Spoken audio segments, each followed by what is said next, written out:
I'm Deanna O'Donnell. This is what's happening in your news across Nevada. Today, Bunkerville rancher Cliven Bundy refused to enter a plea in Las Vegas federal court. Because of this refusal, the presiding judge entered a not guilty plea on his behalf. This was Cliven Bundy's first Nevada court appearance since he has returned to the state from Oregon, where he was arrested last month.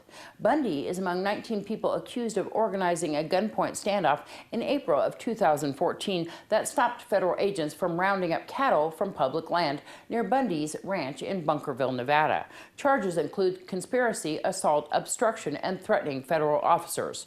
Bundy denies U.S. government authorities over rangeland around his property.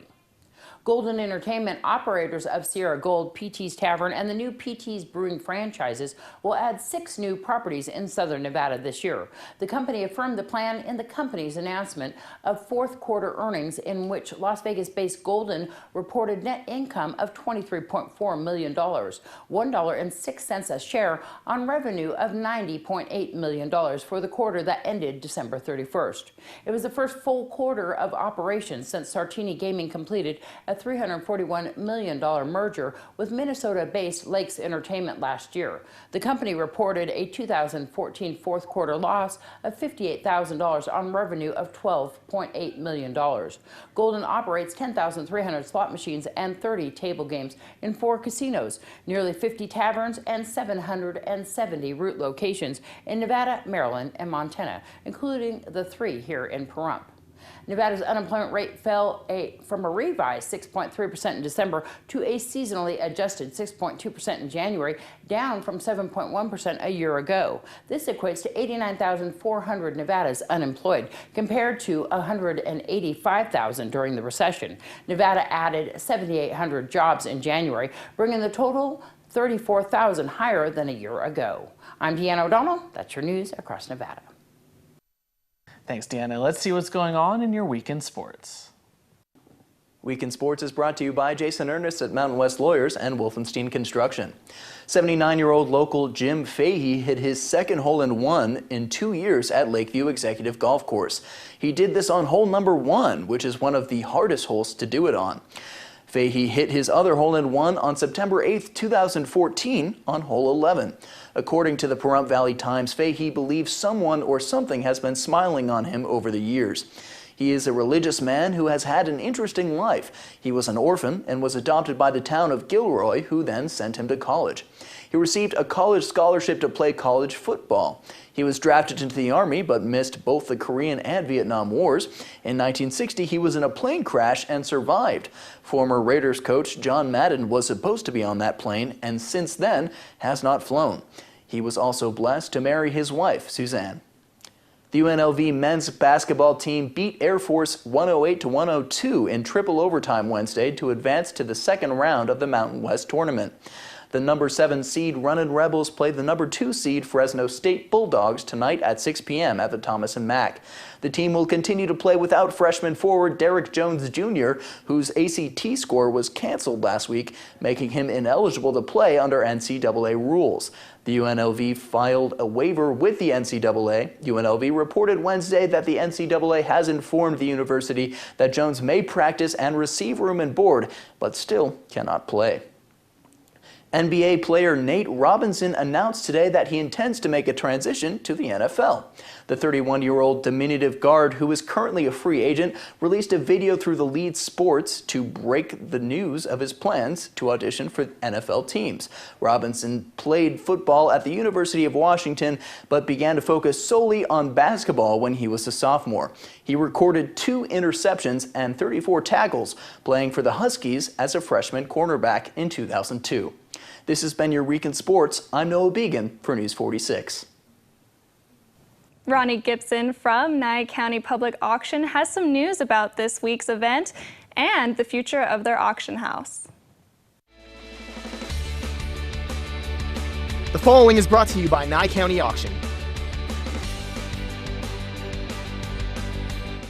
We have a huge 2-day public auction this weekend.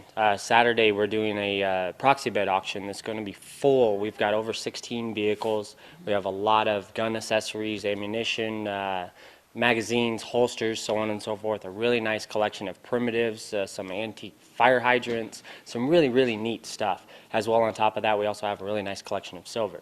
Then we're going to turn around on Sunday and start at 12 noon and do a regular auction inside the building here. It's furniture, collectibles, tools. It's a huge mix of a lot of nice stuff.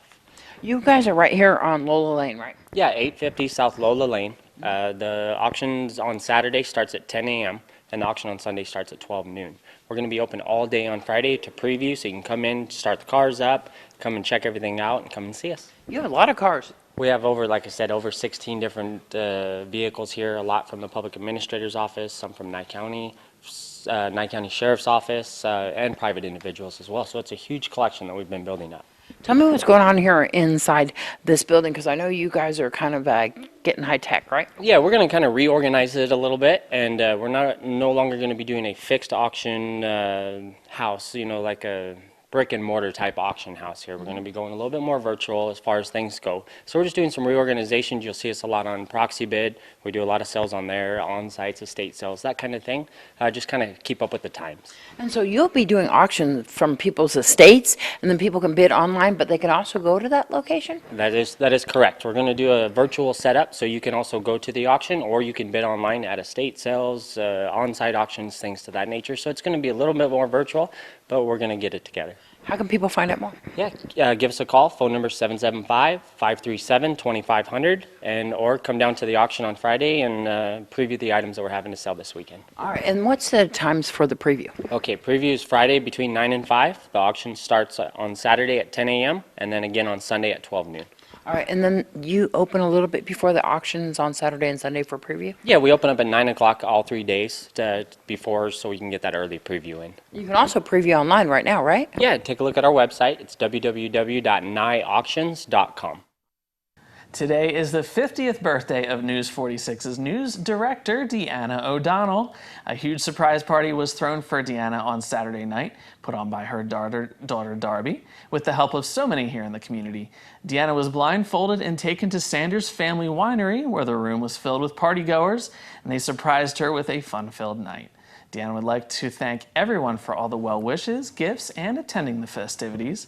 She also wants to add that she now doesn't trust any of you since you kept this a secret for so many months. And it's hard to keep a secret from Deanna. She's involved in everything. Very true, but she really deserved it. Pulled it off, and you were there, right? Yeah, it was fun. It was beautiful. Everyone was happy. Exactly what she needed. Excellent. Well, happy birthday to Deanna. We'll have your weather after the break.